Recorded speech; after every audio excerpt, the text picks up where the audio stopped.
Hello वाला विद्यार्थी मित्रों, आज नवा प्रकरण तरफ आगळ वधीए। प्रकरण 4 बराबर समतल में गति मोशन इन द प्लेन। तो आपणे प्रस्तावना जोईए। सौथी पहला के थोड़ी बात आगळना प्रकरणनी बात करी छे सुरेख पथ पर गति। एना माटे आपणे स्थानांतर बराबर पछी पथ लंबाई स्थान वेग प्रवेग विषे चर्चा करी। एनी अंदर मात्र आपणे बे ज दिशाओनी बात करी। एक धन दिशा हती अने एक ऋण दिशा हती। एटले के कोईक आगळ दिशा होय अथवा तो पाछळ दिशामां आपणे गति करावी। एना आधारे आपणे घणा दाखला पण जोया अने उदाहरणो पण जोया। तो ए मात्र सुरेख पथ पर गति विषे बात हती। हवे आपणे द्विपरिमाणमां गति एटले के समतलमां गति अथवा तो त्रिपरिमाणमां एटले के अवकाशमां गति विषे आगळ चर्चा करीशुं। तो जे सुरेख पथ पर गति करता था तो एनी अंदर मात्र आपणे अदिश राशिओ वडे वर्णन करीए। हवे जरूरियात ज्यारे द्विपरिमाणमां अने त्रिपरिमाणमां ज्यारे वर्णन करवानी वात आवे छे तो त्यारे सदिशोनो आपणे उपयोग करवो पड़े छे। એટલે માટે આપણે સદિશોને સમજવું પડશે। तो माटे आज प्रकरण में आपणे सदिश एटले शुं, सदिशोना सरवाळा केवी रीते थाय, सदिशनी बादबाकी केवी रीते थाय, सदिशने आपणे केवी रीते दर्शावी शकीए, बराबर छे। तो ए दरेक वस्तु आपणे आ चेप्टर में आपणे आजे जोवानो छे, बराबर छे है ने। पछी सदिशोनो वास्तविक संख्या साथे केवी रीते गुणाकार थाय, सरवाळो बादबाकी, बराबर ए बधुं आपणे आ चेप्टर में शीखीशुं। पछी समतलनी अंदर पदार्थनो जे प्रवेग होय, बराबर वेग अने प्रवेग होय तेओना पण समतलनी अंदर आपणे केवी रीते उपयोग करीए छीए ए पण आपणे आ चेप्टर में चर्चा करीशुं। ओके, पाछुं अचळ प्रवेगी गतिनी किस्सा जे आपणे आगळना चेप्टर में जोया हता ए अहींया पण जोईशुं। पछी आपणे प्रक्षिप्त गति विशेनी पण चर्चा करीशुं। आपणे जे परवलय आकारनी जे आपणे वात करी हती दाखलामां ए अहींया आगळ आवशे के आखुं प्रक्षिप्त गति केवी रीते करे छे एनी पण विषे चर्चा करीशुं। अने प्रचलित बराबर प्रकारનું વર્તુળમય ગતિનું રોજબરોજનું જીવનનું ખાસ મહત્વનું જે ઉદાહરણ લઈએ તો એ પણ અહીંયા આપણે નિયમિત વર્તુળમય ગતિ વિશે પણ અહીંયા બરાબર છે છેલ્લી થિયરીમાં આપણે એનો અભ્યાસ કરીશું। તો આ હતી એની પ્રસ્તાવના વિશે આપણે વાત કરી, બરાબર છે। હવે તો સૌથી પહેલાં પ્રસ્તાવના પૂરી થાય એના પહેલાં આપણી જોડે જે અગત્યની વસ્તુ છે એ છે સદિશ અને અદિશ રાશિ સમજીએ।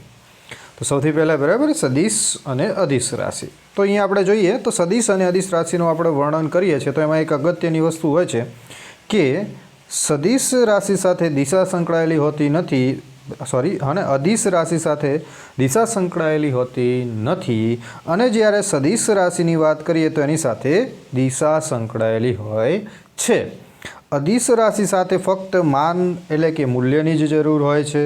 તેનું મૂલ્ય દર્શાવતી સંખ્યા અને યોગ્ય એકમ સાથે સંપૂર્ણપણે દર્શાવી શકાય છે। તો અદિશ રાશિનું ફક્ત મૂલ્ય જ એટલે કે માન જ જરૂરી હોય છે। તેનું મૂલ્ય સાથે મૂલ્ય દર્શાવતી સંખ્યા અને યોગ્ય એકમ સાથે સંપૂર્ણપણે અદિશ રાશિને દર્શાવી શકાય છે। ઉદાહરણ તરીકે અહીંયા આપેલું છે કે બે બિંદુઓ વચ્ચેનું અંતર, પદાર્થનું દળ લઈ લઈએ, શરીરનું તાપમાન લઈ લઈએ, તેમજ સમય લઈ લઈએ અથવા તો જે કે જ્યારે ઘટના બનતી હોય તે વાત કરીએ। તો આ દરેક જે આપણે વાત કરી, જો આ મારે ઘટનાઓને દર્શાવવી હોય તો આપણે અદિશ રાશિનો ઉપયોગ કરી શકીએ। એટલે બે બિંદુઓ વચ્ચેનું અંતર જે આપણે પથ લંબાઈ વિશે વાત કરી, પદાર્થનું દળ બરાબર દળની વાત કરી છે, તાપમાન, સમય, તો આ જે રાશિ આપણે વાત કરીએ તો આ રાશિ કેવી છે? અદિશ રાશિ તરીકે ઓળખવામાં આવે છે। આનો બરાબર ઉપયોગ કરીએ અને રાશિનું સંયોજન સામાન્ય બીજગણિતના નિયમો પ્રમાણે થાય છે, બરાબર છે। સામાન્ય સરવાળા બરાબર એટલે કે સામાન્ય સરવાળા બાદબાકી અને ગુણાકારની આપણે વાત કરીએ તો એકદમ એ સામાન્ય રીતે અને ભાગાકાર બરાબર એ પણ અહીંયા સામાન્ય બીજગણિતના નિયમોનો ઉપયોગ કરીને થાય છે। ઉદાહરણ તરીકે અહીંયા આપણે એક લંબચોરસ ની વાત કરી છે, બરાબર। તો લંબચોરસમાં અહીંયા એક લંબાઈ આપી દીધી ને એની પહોળાઈ આપી દીધી, બરાબર છે। તો તમને સિમ્પલ છે, લંબાઈ અને પહોળાઈ આપી દીધી હોય, ધારો કે આવી રીતે લંબચોરસ છે। હવે આ લંબચોરસની અંદર ધારો કે આપણી જોડે લંબાઈ કેટલી લઈ લીધી? 1 મીટર લઈ લીધી, બરાબર છે। અને ધારો કે પહોળાઈ આપણે લઈ લઈએ તો એ કેટલી આપી દીધી? 0.5, બરાબર છે। તો હવે આની મારા પરિમિત શોધવી છે, બરાબર છે. પરિમિત તો તેની ચારે બાજુની લંબાઈનો આપણે શું કરવો પડે? સરવાળો, બરાબર. 1 + 0.5 પાછો 1 અને પાછું શું થાય? 0.5. દરેકનો અહીંયા સિમ્પલ સરવાળો આપ્યો છે એને. તો સરળતાથી આપણે અહીંયા સરવાળો બીજગણિતના નિયમનો ઉપયોગ કરીએ તો મારી જોડે જવાબમાં શું આવે છે? તો 1 + 0.5 મીટર પ્લસ 1 મીટર પ્લસ 0.5 એટલે જવાબ કેટલો થઈ ગયો? 3. તો તમે અદિશ રાશિનો ઉપયોગ આવી રીતે સરળતાથી સરવાળા રીતે કરી શકાય છે, બરાબર. તો આવી રીતે બાજુની લંબાઈ અદિશ રાશિ વડે આપણે શોધી શકીએ. તો આમ પરિમિત પણ કેવી થઈ? અદિશ રાશિ થઈ. બીજું એક ઉદાહરણ લઈએ તો એક દિવસનું મહત્તમ એટલે સૌથી વધારે અને લઘુત્તમ એટલે સૌથી ઓછું તાપમાન લઈ લઈએ. તો સૌથી મહત્તમ તાપમાન આપણા જોડે કેટલું છે? તો ભાઈ 35.6°C. લઘુત્તમ કેટલું છે? તો લઘુત્તમ છે 24.2°C. હવે બંને તાપમાનનો તફાવત, તો તમને ખબર છે કે અહીંયા તફાવતની વાત કરી છે એટલે ઓછા કરવાના, એટલે કે બાદ બાકી કરવાની. તો સિમ્પલ છે ને કે ભાઈ 35.6માંથી 24.2 બાદ કરો છો તો જો ધારો કે 6માંથી 2 બાદ ગયા એટલે થઈ ગયા જુઓ 4. 5 હતા અને અહીંયા 5માંથી 4 બાદ કરીએ એટલે જો 1 થઈ ગયા. 3માંથી 2 ગયા એટલે કેટલા થઈ ગયા? 1. તો સિમ્પલ જવાબ કેટલો આવ્યો? 11.4°C જેટલો જવાબ આવ્યો. તો આવી રીતે આ સરળ આપણી જોડે શું કર્યું? અહીંયા તફાવત લીધો કહેવાય, એટલે કે બાદબાકી. એકદમ સરળતાથી આપણે બાદબાકી કરી લીધી. હવે એવી જ રીતે આપણે આગળ વાત કરીએ, બે તાપમાનો વચ્ચેનો તફાવત જોઈએ. હવે એવી જ રીતે એલ્યુમિનિયમના એક નિયમિત સમઘનની બાજુની લંબાઈ 10 સેન્ટીમીટર છે અને તેનું દળ 2.7 કિલોગ્રામ છે અને તેનું કદ 10⁻³ મીટર ઘન, બરાબર. અહીંયા અદિશ જ છે. હવે આપણે એની ઘનતા શોધવી છે, બરાબર છે. તો સિમ્પલ છે. અહીંયા ઘનતા મને કેટલી મળે છે? 2.7 × 10⁻³ કિલોગ્રામ પર મીટર ઘન અદિશ મળે છે. તો તમને ઘનતાનું તો સૂત્ર આવડતું જ હોય. શું આવે ભાઈ? તો ઘનતા રો બરાબર દળ ભાગ્યા કદ. દળ મારી જોડે 2.7 હતું, કદ 10⁻³ છે. તો 10⁻³ ઉપર ગયા એટલે શું થઈ ગયું? +3, બરાબર છે. તો આપણી જોડે સિમ્પલ ઘનતાનો સૂત્રનો જવાબ કેટલો આવી ગયો? તો રો બરાબર 2.7 × 10⁻³ કિલોગ્રામ, બરાબર. તો આવી રીતે એલ્યુમિનિયમની ઘનતા એ પણ અદિશ રાશિ છે, તો એ પણ આપણે આવી રીતે સરળતાથી મેળવી શકાય. તો તમે જોયું કે અદિશ રાશિ હતી, બરાબર છે. તો શું હતું અદિશ રાશિમાં? ઉદાહરણ તરીકે તો અહીંયા પણ જોયું આપણે લંબાઈ લીધી, પછી તાપમાન લીધું, દળ કદ લીધું, બરાબર છે. પછી ઘનતાની વાત કરી, દળની વાત કરી. તો આ દરેક જે આપણે અહીંયા રાશિ લીધી, બરાબર છે, દરેક રાશિ કેવી છે? અદિશ રાશિ છે, બરાબર છે. પ્લસ તેનું સામાન્ય બીજગણિત દ્વારા આપણે અહીંયા સરવાળો કરીને જોયો, તફાવત એટલે બાદબાકી કરીને જોયું અને અહીંયા ભાગાકાર કરીને પણ જોયું. તો આવી જ રીતે આપણે, બરાબર છે, અહીંયા સામાન્ય નિયમ લાગે છે. હવે આપણે આગળ વાત કરીએ તો સદિશ વિશે વાત કરીએ. તો જે રાશિની સંપૂર્ણ માહિતી મેળવવા માટે આપણી જોડે માન, મૂલ્ય ઉપરાંત દિશાની જરૂર પડતી હોય તો તેવી રાશિને આપણે કેવી રાશિ કહેવામાં આવે છે? સદિશ રાશિ કહેવામાં આવે છે. સિમ્પલ છે વ્યાખ્યા, બરાબર ને. સંપૂર્ણ માહિતી જોઈતી હોય તો તેના માન ઉપરાંત દિશાની પણ જરૂર પડતી હોય તો તેવી રાશિઓને શું કહેવામાં આવે? સદિશ રાશિ કહેવામાં આવે છે. આમ સરવાળા માટે ત્રિકોણના નિયમનો ઉપયોગ કરીએ અથવા તો સમબાજુ ચતુષ્કોણના નિયમનું પાલન કરે છે. તો આ ચેપ્ટરમાં આપણે ત્રિકોણની રીત જોઈશું અને સમબાજુ ચતુષ્કોણના નિયમની રીત પણ જોઈશું. આમ કોઈ સદિશના માનને સંખ્યા આપીને તથા તેની દિશા આપીને સદિશને રજૂ કરી શકાય છે, બરાબર છે. તો આપણે અહીંયા જોઈશું એની દિશા કેવી રીતે આપે છે અને મૂલ્ય કેવી રીતે. કેટલીક ભૌતિક રાશિઓ કે જેમની સદિશ સ્વરૂપે રજૂ કરવામાં આવે છે. ઉદાહરણ તરીકે સ્થાનાંતર પણ કેવી રાશિ છે?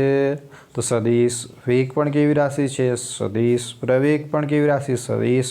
બળ પણ કેવી રાશિ છે? સદિશ. તો આ જે રાશિ છે એ સદિશ રાશિ તરીકે ઓળખાય છે.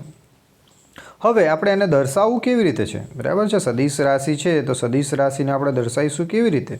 તો સદિશ રાશિને પુસ્તકના પાનામાં ઘાટા અક્ષરો વડે ઉપયોગ કરીશું, બરાબર? ઘાટા અક્ષર એટલે કે અહીંયા ઉદાહરણ તરીકે વેગ સદિશ છે, એ વેગ સદિશને અહીંયા જુઓ તો એકદમ ઘાટા અક્ષરે લખેલો છે, બરાબર? તો હાથથી લખતી વખતે ઘાટા અક્ષરો લખવા થોડા મુશ્કેલ પડે છે, એટલા માટે આપણે સંજ્ઞાની ઉપર સદિશને દર્શાવવા માટે તીર મૂકવામાં આવે છે. શું મૂકવામાં આવે છે દોસ્તો? તીર મૂકવામાં આવે છે. જેમ કે અહીંયા વી ઉપર જો તીર મૂકેલું છે. આમ ઘાટાની જગ્યાએ તમે તીર વડે દર્શાવો તો એ બંને વેગના સદિશ જ રજૂ કરે છે. તો સિમ્પલ છે, બરાબર? ખાસ કરીને યાદ રાખવાનું કે તીર દર્શાવો એટલે કે એ સદિશ રાશિ વડે ઓળખાય છે. આમ કોઈ પણ સદિશના માનને ઘણીવાર નિરપેક્ષ મૂલ્ય પણ કહીએ છીએ, બરાબર છે? તો જો અહીંયા 12, અહીંયા દેખો એની મૂલ્ય લઈ લીધું, તો સદિશ તો હતું પણ સદિશની મારે કિંમત મૂકી દીધું, બરાબર? કિંમત મૂકવા માટે શું કરી દીધું એની ઉપર? તો એની ઉપર માનાંક કરી દીધા. તો આવી રીતે તમે માનાંક કરી દો છો, બરાબર? આ સદિશ તો છે જ પણ સદિશની અંદર માનાંક લઈ લીધું એટલે માત્ર એ મૂલ્ય દર્શાવે છે.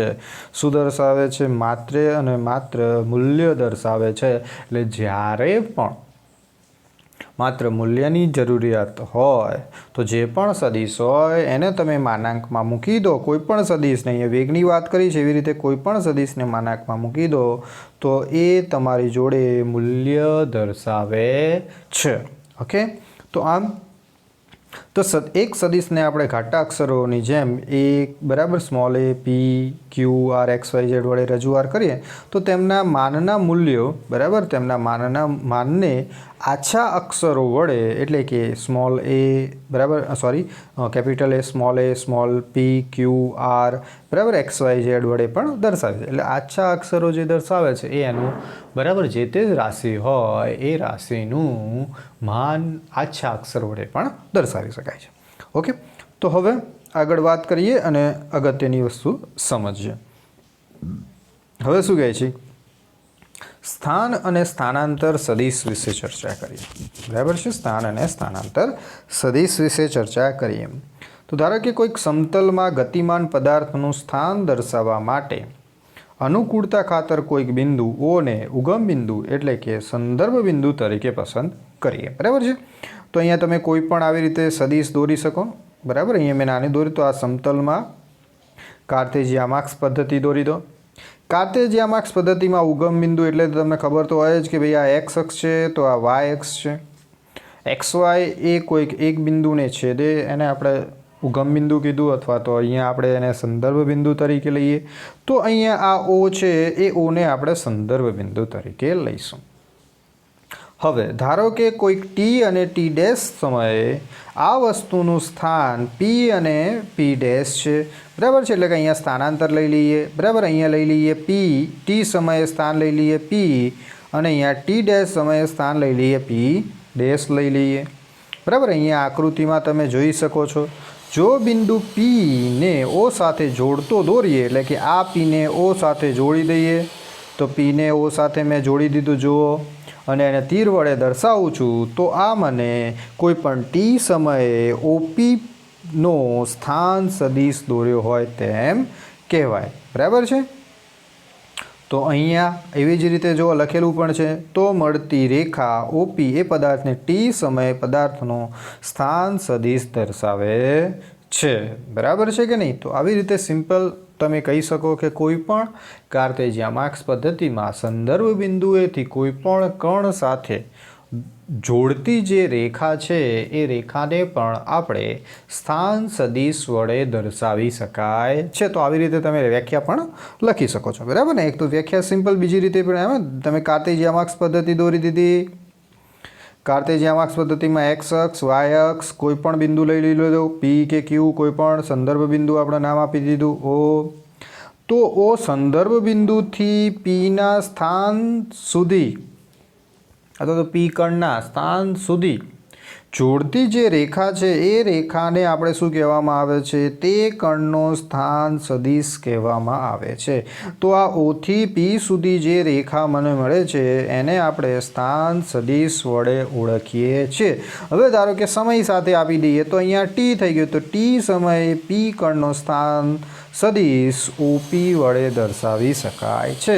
તો આ જે મેં દર્શાવ્યું એ શું દર્શાવ્યું? સ્થાન સદિશ. OP શું થયો? T સમયે એ પદાર્થનું સ્થાન દર્શાવે છે જેની રેખા છેડા પર એક તીરની નિશાની વડે દોરવામાં આવે છે. તો આવી રીતે આપણે સ્થાન સદિશ દર્શાવી શકાય.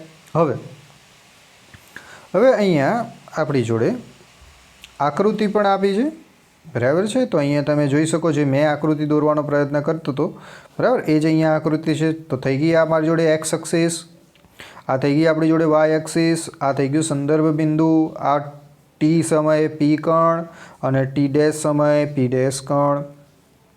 જે O છે, O થી P ના સ્થાન સુધી જોડેલો જે સદિશ હતો એ OP સ્થાન સદિશ થયો.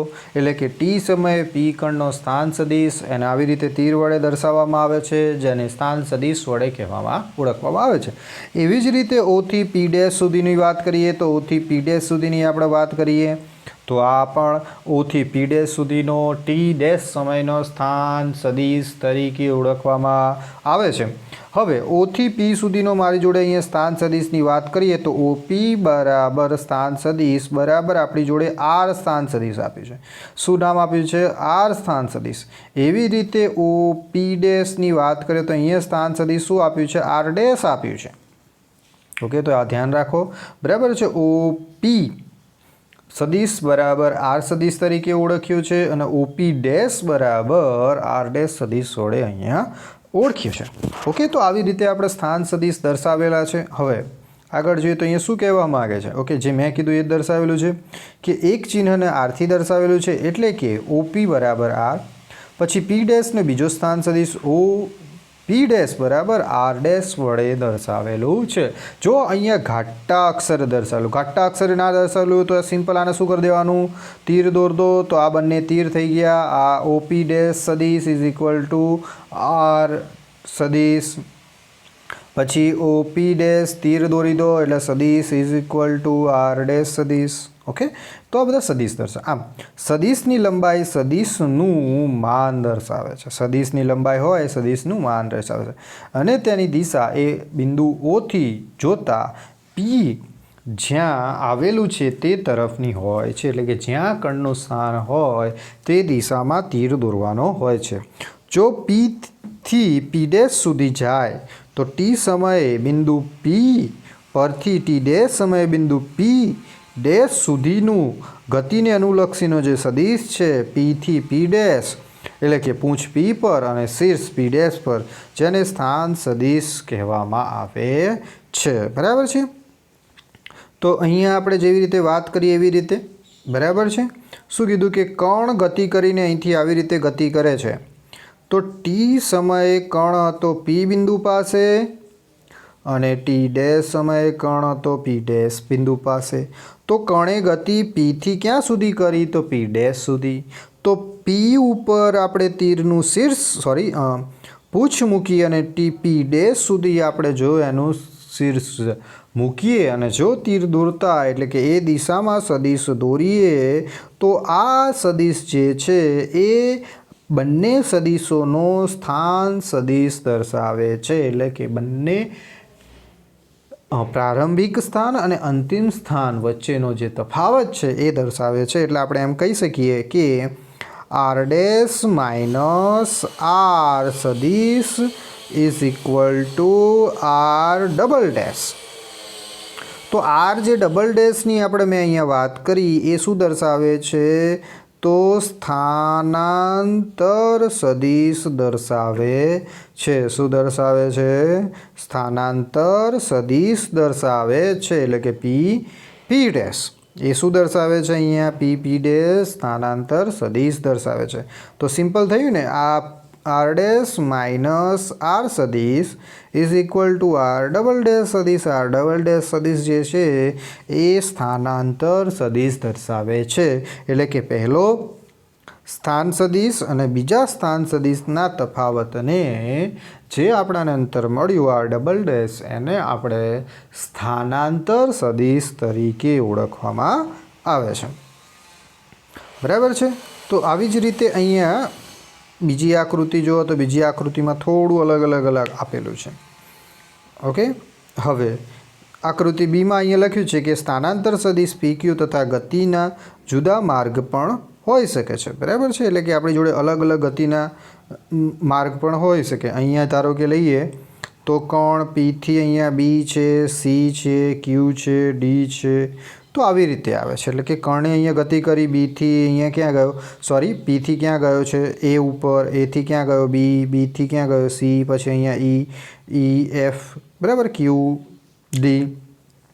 તો આવી રીતે માત્ર આપણે P અને Qની વાત કરીએ તો અહીંયા Pથી Q સુધીનો સ્થાન સદિશ પણ આપણે આવી રીતે મેળવી શકાય છે. બરાબર, એ આપણે જોઈશું હવે. એટલે જુદા જુદા માર્ગો પણ હોઈ શકે છે. હવે આગળની વાત કરીએ તો આગળ શું કહે છે?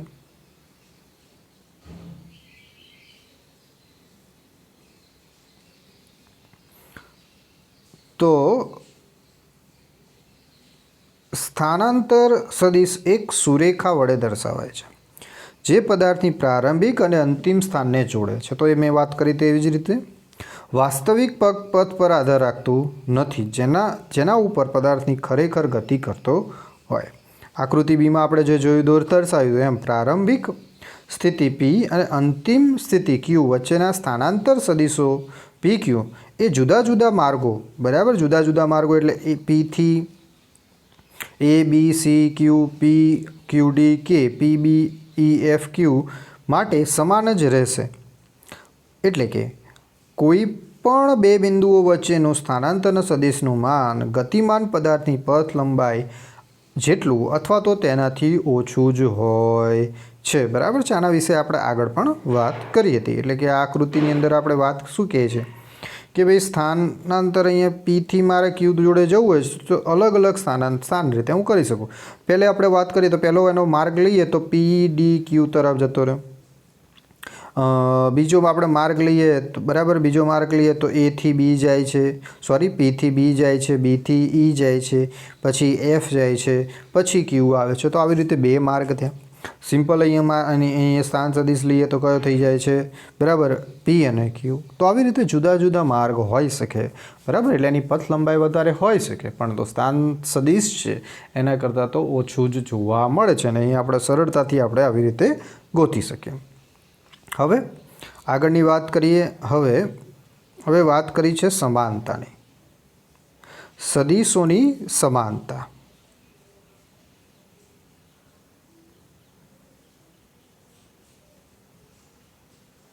બરાબર છે. તો સદિશોની સમાનતા જોઈએ તો ધારો કે બે સદિશો છે A અને B જેમના માન અને દિશા સમાન હોય તો જ એવા સદિશોને સમાન સદિશ કહેવામાં આવે છે. બરાબર, કોઈ પણ બે સદિશ દોરીએ આપણે તો એ બે સદિશોના માન અને દિશા સમાન હોય તો જ એવા સદિશોને સમાન સદિશ કહેવામાં આવે છે. બે સમાન સદિશ A અને B અહીંયા આપણે આકૃતિમાં જોઈએ. એટલે કે આવી રીતે A સદિશ હોય અને આવી રીતે B સદિશ હોય અને સમાનતા ચકાસીએ. Pને તેના પોતાને સમાંતર એવી રીતે ખસેડો કે જેથી પૂછ Q એ સદિશ Aની પૂછ Q પર સંપાત થાય. તેમના શીર્ષ S અને P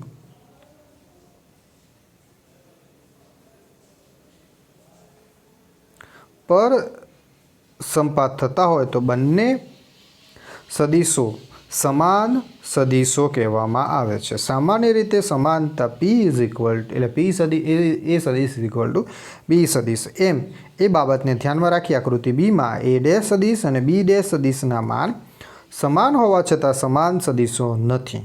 તેમની દિશાઓ જુદી જુદી છે. P ડેશને તેને સમાંતર એવી રીતે ખસેડો કે જેથી તેની પૂછ Q ડેશ અને સદિશ A ડેશની પૂછ O ડેશ પર સંપાત થાય, પરંતુ B ડેશની શીર્ષ S ડેશ અને A ડેશનું શીર્ષ P પર સંપાત થતું નથી. તો માટે એ અસમાન સદિશો થઈ ગયા. બરાબર છે. તો આપણી જોડે અહીંયા બે આકૃતિ આપેલી છે. આ જેવી રીતે વાત કરી તો એ સદિશ, બરાબર છે. આપણે એ કેપિટલ ઘાટા અક્ષરે દર્શાવ્યો તો ઘાટા અથવા તો એની ઉપર શું કરી દો, આવી રીતે તીર દોરતો, એટલે એ સદિશ થઈ ગયો. એ સદિશ થઈ ગયો ઓપી સદિશ, બરાબર છે. આ ઓપી સદિશ થઈ ગયો. એવી જ રીતે અહીંયા ક્યુ એસ સદિશની વાત કરીએ તો આ મારી જોડે બી સદિશ, એટલે બી ઉપર તીર દોર દો અને અહીંયા શું થઈ ગયો, ક્યુ એસ સદિશ. હવે આ બંનેની દિશા પણ સમાન છે અને મૂલ્ય પણ સમાન છે, એટલે કે આ ઓનું ક્યુ ડેશ ઉપર સંપાત થઈ જાય અને પીનું એસ ડેશ ઉપર સદિશ સંપાત થાય તો પણ એ સમાન જોવા મળે છે. એટલા માટે બંને સામાન્યતા પણ છે અથવા તો બંને સમાન સદિશો તરીકે પણ ઓળખાય છે. હવે આપણે અહીંયા એ ડેશ સદિશની વાત કરીએ તો અહીંયા એ ડેશ સદિશ છે, જે એ ડેશ સદિશ એને અહીંયા છે ઓ ડેશથી પી ડેશ, એટલે કે મારી જોડે અહીંયા સદિશ ઓ ડેશ અને મારી જોડે પી ડેશ સદિશ છે, બરાબર. પણ એ ડેશ અને અહીંયા જે બી ડેશ છે, બી ડેશ અને એ ડેશની દિશા જુદી જુદી છે, બરાબર છે. તો અહીંયા ઓ અને ક્યુ અને એસ ડેશ, એટલે કે ઓની જે પૂછ છે એ ક્યુ પૂછ ઉપર અને પી ડેશનું એસ ડેશ ઉપર શીર્ષ મૂકીએ તો બંનેની દિશા અલગ અલગ જોવા મળે છે. માટે આવા સદિશને આપણે કેવા સદિશો કહીશું, અસમાન સદિશો કહેવામાં આવે છે. એવી જ રીતે બીજા પણ આપણે કેટલાક જોઈએ સદિશો, બરાબર છે. તો એ સદિશ આપણે આવી રીતે લીધું હોય અને બીજું સદિશ એની વિરુદ્ધ દિશામાં હોય, એટલે કે બી સદિશ એની વિરુદ્ધ દિશામાં હોય તો આ શું થયા, પરસ્પર વિરુદ્ધ દિશામાં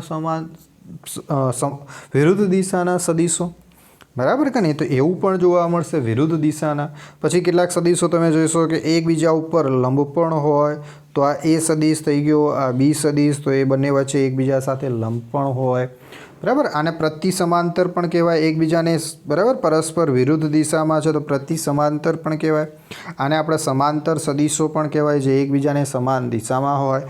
સમાન સદિશો તો છે જ, પણ સમાંતર સદિશો પણ કહેવાય. સમાન સમાન એટલે કે બંનેના કદાચ મૂલ્યો અલગ અલગ હોય પણ દિશા સમાન હોય તો સમાંતર સદિશ પણ કહેવામાં આવે છે. તો આવી રીતે ઘણા બધા આપણે સદિશો જોઈશું, બરાબર છે. તો આજના લેક્ચરમાં આજે આટલું રાખીશું, બીજું કાલે જોઈશું.